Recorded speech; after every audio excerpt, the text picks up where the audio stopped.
All right, now many of you know that I don't usually agree with what Morph has to say when it comes to gameplay in Star Citizen, but when he's talking about interior ship designs, I'm there. So let's check out Morph talking about the RSI ZEUS. Let's do this.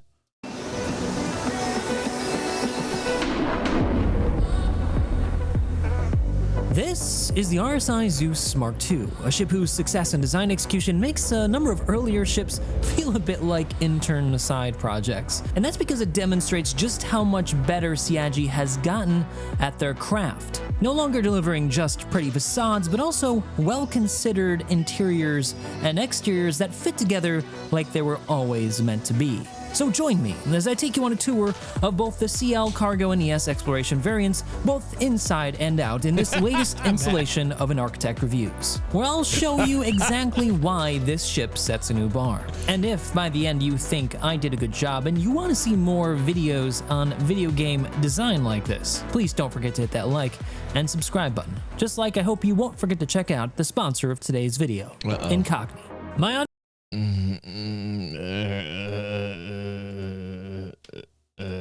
In the intro, pretty much every ship in Star Citizen is done quite well, except for the Rock TS. That thing sucks.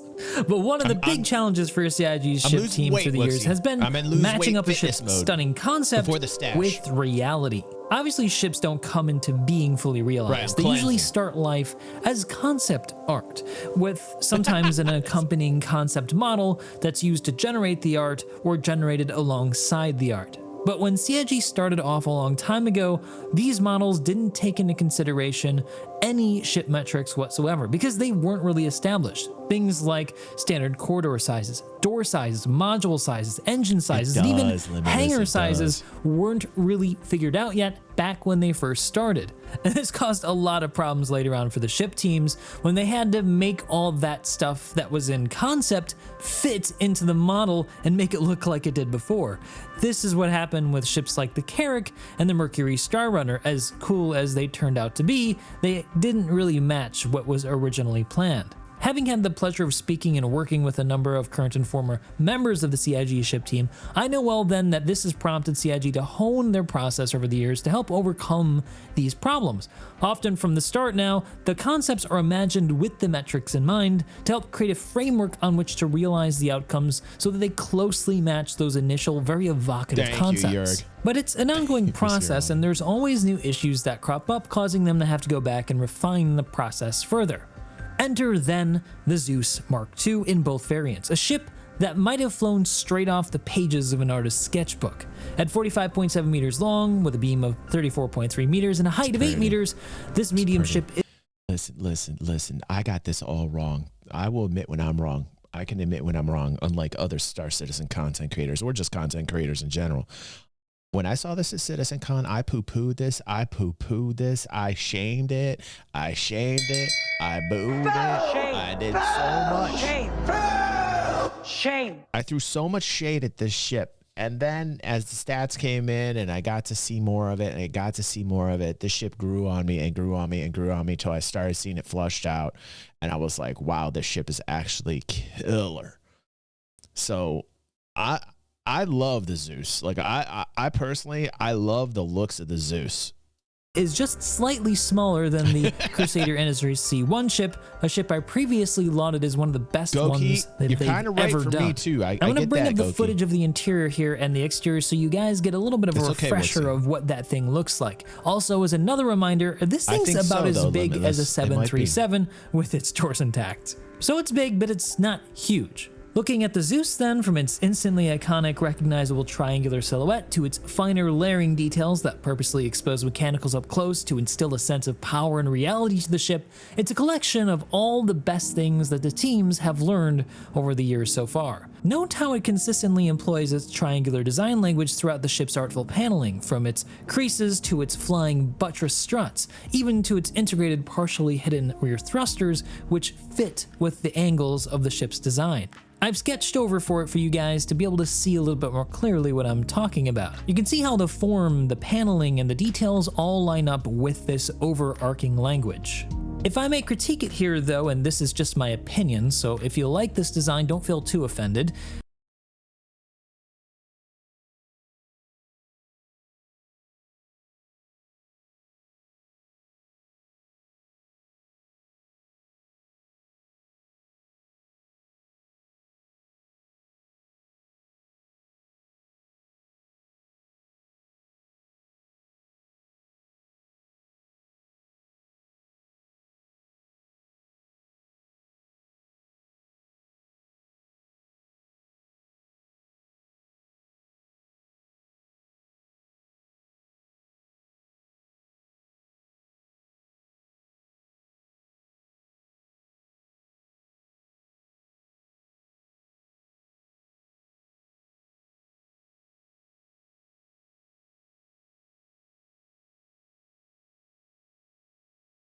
basically what I wanted was something of this nature.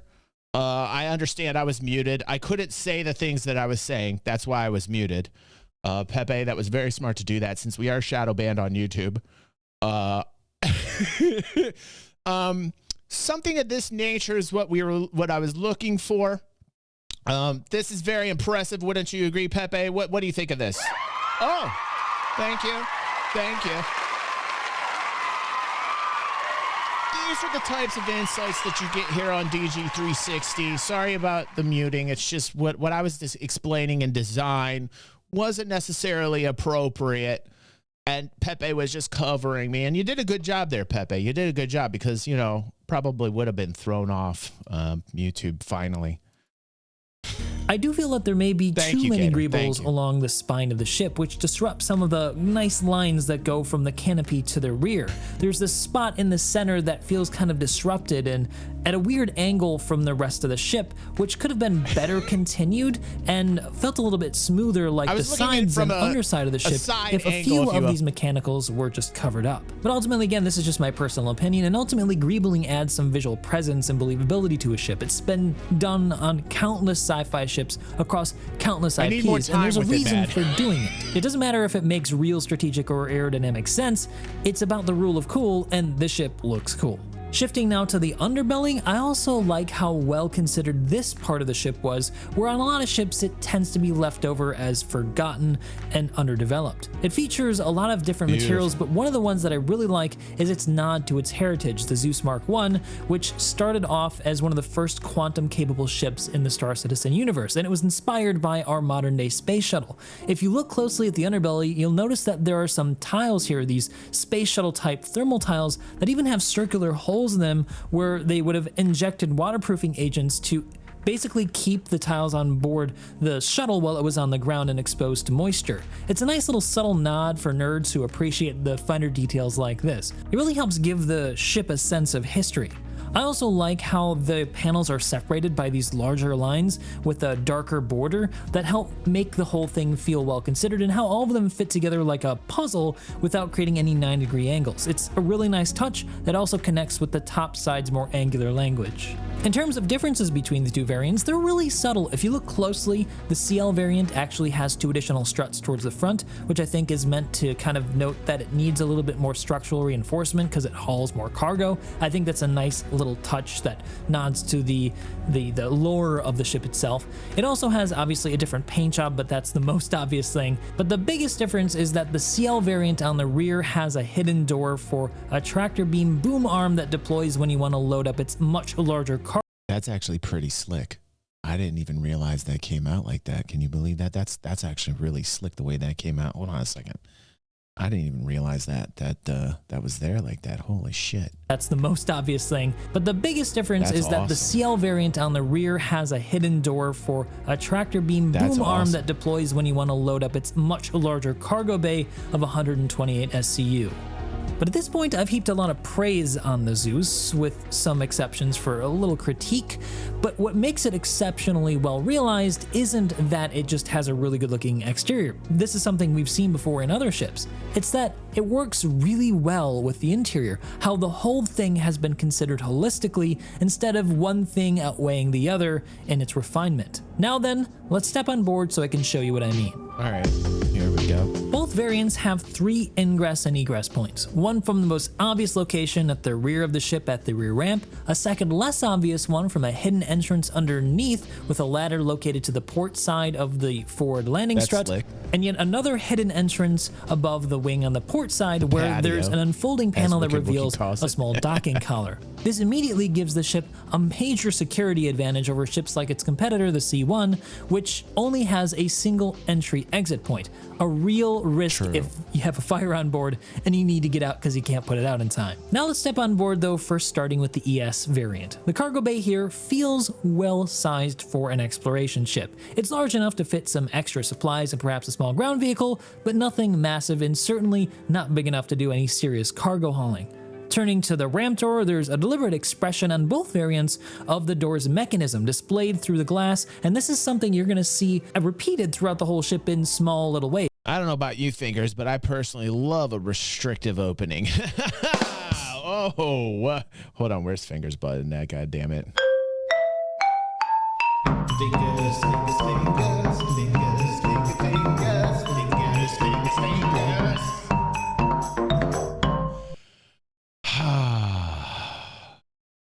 Nothing like a restrictive opening. You definitely don't want a loose opening. I'm just going to say that right. Right? Am I right? Okay. Sorry about that. Sorry. See if you can spot them before I say anything about it. It's a purposeful, unnecessary embellishment that just helps sell the mechanical realism of the ship in the Star Citizen universe, kind of suggesting that they're not faking much in this game. Everything's kind of really mechanically considered.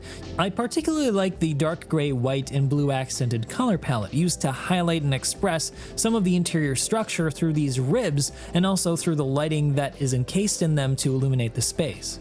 In between the structure, you'll also find access doors to the ship's systems, which you'll find in this ship is spread throughout the ship strategically in anticipation of the upcoming engineering system, armor system, and potential to have systems damaged by a stray round passing through the ship where it couldn't before. This is an important design consideration that is yet another reason for ships to have a new metric considered upon concepting, and you'll see that realized through the ship's interior. Such as here with the integrated location for the fire extinguisher and the embellishment of the location of the fuel tank on the ship, which I would assume if it were to be hit would cause a major fire, which is why the fire extinguisher is so close to it. Looking at the CL variant, you'll notice that the space is noticeably larger, especially at the rear section, than the ES, allowing for its 128 SCU. It's much more of a cargo hauler then. It's also a much deeper space, taking up some of the interior spaces we'll see later on to allow for that additional cargo. Some more subtle changes include a change from a series of stairs to a landing now in front of the door, which I actually prefer over the ES variant, and a weapon locker where there was none before, which someone pointed out you could actually use for tractor beams. That makes a lot of sense for a cargo variant, and it's probably what you would want to store there because there's another rack further up in the ship where you can store some real serious weapons. And speaking of the cargo grid, I also want to call your attention to just how well detailed the floor is. They've been doing palms and screws and stuff for a long time on ship interiors, but this one's done really well. It doesn't feel like it's overdone. There's a lot of grip plating where you might expect to see it so that you don't slip if it were to become wet.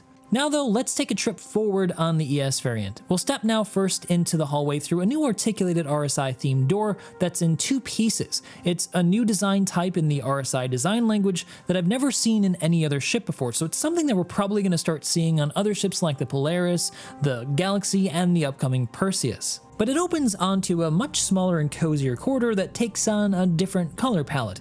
It gets rid of the whites and exchanges them for some darker grays and accent blues to highlight the structure yet again, like it did in the cargo bay. So again, there's an expression of structure and mechanicals. It's a consistent theme throughout the exterior and interior of this RSI ship. I particularly like the integrated lighting scheme here on the baseboard next to the structure, as well as in between the bays on the ceiling. And I like how the structure sweeps underneath the floor plating, the floor decking, to give it more thickness visually in a subtle way to make it feel more substantial and real, like there are plates and layers beneath which you see on the surface. You also may notice that there's a gun rack in the ES variant's corridor. This is the one that was moved to the cargo bay on the CL variant. In all cases though, what I really like about these gun racks is that they are lockable with a closing door, something that was absent on earlier CIG ship designs, and something that I expressed concern about, considering that there is reason to not want to let just anybody take weapons that board your ship. Exiting the corridor on the door on the immediate left, we step now into the crew quarters, which contains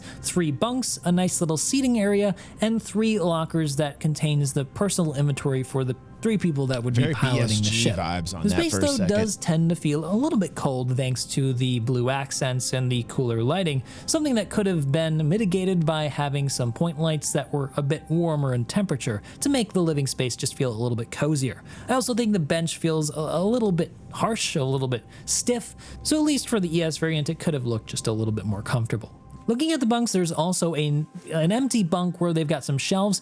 Maybe it would have been better here to have some doors on this, or maybe even to have located the lockers here instead to give a little bit more space for like a seating area or a viewing area just in the crew quarters, especially again on the ES variant, where I think it should just have a few more creature comforts.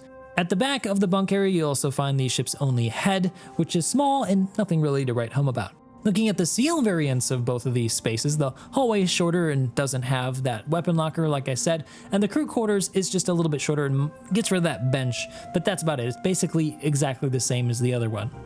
Returning to the ES variant, stepping into the hall reveals a small porthole that peers into the ship's galley and straight out to the exterior through the ship's only outward-facing porthole. It's unfortunately a rarity to see in Star Citizen ships, so it's a very welcome presence. It's nice to be able to think about sitting here and having a meal and looking out onto the world to have a sense of the universe around me, like when I'm landing on some exotic planet or traveling through quantum space or even a jump point. That also helps extend a space that would otherwise maybe feel just a little bit more compressed. In terms of size, there's plenty of storage here for food on the ES variant, and it's only slightly smaller on the CL, a still well-appointed ship for a 3-person crew. Continuing back out onto the corridor for our tour forward, beyond the stairs into the next area beyond this bulkhead is where the differences between the CL and ES cease. Here you'll find it's a combination space featuring on the right side a series of additional access hatches for other important ship mechanicals as well as a new engineering console, and on the left hand side you'll see a fire extinguisher as well as an access ladder to that exit I talked about earlier near the forward landing strut. Actually, now that I think about it, there wasn't a fire extinguisher in the galley where you'd think there would be. That's probably a little bit of a funny oversight. Oh well, just be careful when you guys are cooking. Forward in this same combination space though, you'll also see a set of 3 suit lockers which sit directly across from the portside docking ring that I talked about earlier, hidden behind those outer paneling sets. This whole space then is one of the better demonstrations of how to better arrange space when space is limited. Each of these programmatic elements in this space have a relationship with one another and relate to how the space is used by the user. The EVA suits are used for changing into when you need to go outside of the airlock or when you need to go down through the ladder, and it's also a great space that you might want to vent as an airlock if the engineering section catches on fire or you need to separate the rear section of the ship which is heavily damaged and have a safe exit to get out of the ship in case there's no way to save it. It really shows that they were thinking about players and how they were going to use it with all these new gameplay systems. Now though, let's step onto the more exciting place on the ship, the one that you probably have been waiting for, the flight deck or bridge depending on how you want to say it. Through yet another bulkhead, providing yet more safety for the pilots in case of the need to EVA or a decompression in the rear section of the ship, where there's no atmosphere, you'll find to the left and right yet more access doors for mechanicals. This is yet another sign again of how they've changed the way they're thinking about how ships are designed and how components are laid out, so that when a round goes through the ship, not everything is damaged catastrophically. And a little bit more forward to the right of that, you'll also see yet another weapon locker, this time containing a large slot for a heavy weapon like a railgun or a rocket launcher. Yet another well-considered amenity located close at hand for pilots for defending the ship or for ease of access when needed. You're going to see more of that. You're going to see more and more of this. To exit into a potentially hostile area. Forward yet a little bit more, you may have also overlooked, if you've already toured the ship by now, that under the flight seats there are viewing windows onto the ship's missile magazine, hidden from the exterior. What's up, Boogie? Says, anyone that creates Jake Paul as an avatar cannot be taken serious. Like, I was looking at his avatar, I was like, why does his character look familiar to me? You call it a boogie. By retracting doors. This is yet another follow-up to this language I've been talking about of revealing mechanicals throughout the ship. I love this consistency. The real showpiece, though, of the space is this incredible front view canopy with its 3 tightly arranged V formation pilot, co-pilot, and gunner seats.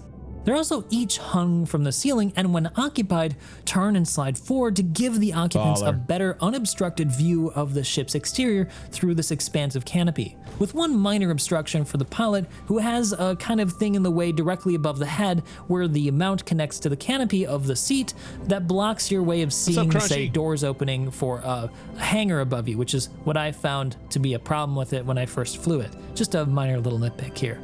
The flight controls are also more minimal than earlier ships, taking advantage of the projected UI elements that are new thanks to the updated multifunction displays brought in with 3.242, which also reintroduces helmet projected displays, which we had a really long time ago, so again, you don't need as many MFD screens in the ship itself. I also want to point out that there are struts on the Canopy like other RSI ships, but they don't impede the vision of the pilot directly ahead, instead leaving them to the side and to the periphery just to give you a little bit of visual structure and presence while flying it around. It's not a I personally love the placement. I can't wait to check it out when I'm sitting in the cockpit and I get to see like the field of view. I feel like the field of view on this is going to be absolutely insane. Egregious like ships such as the Constellation, which I hope they go back and rework. It was brought in originally by the Mantis and Scorpius when those came out some years ago. That's cool. Now though, let's talk about how it flies.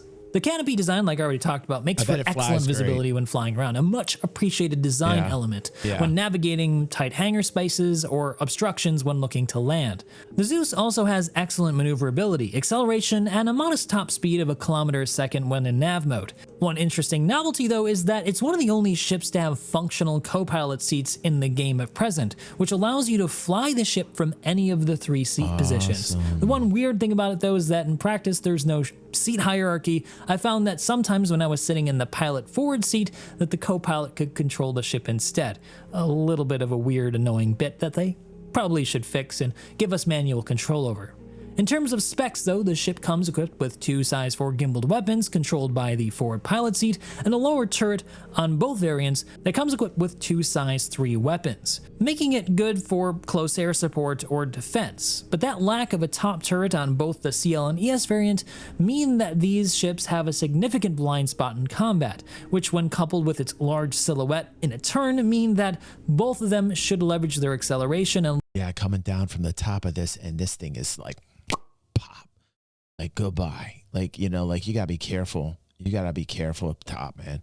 Anything approaching the top coming down at you, whoo, you better twist, turn, and shout. Low cross-section silhouette to their advantage. MR, that's why we gave away the MR.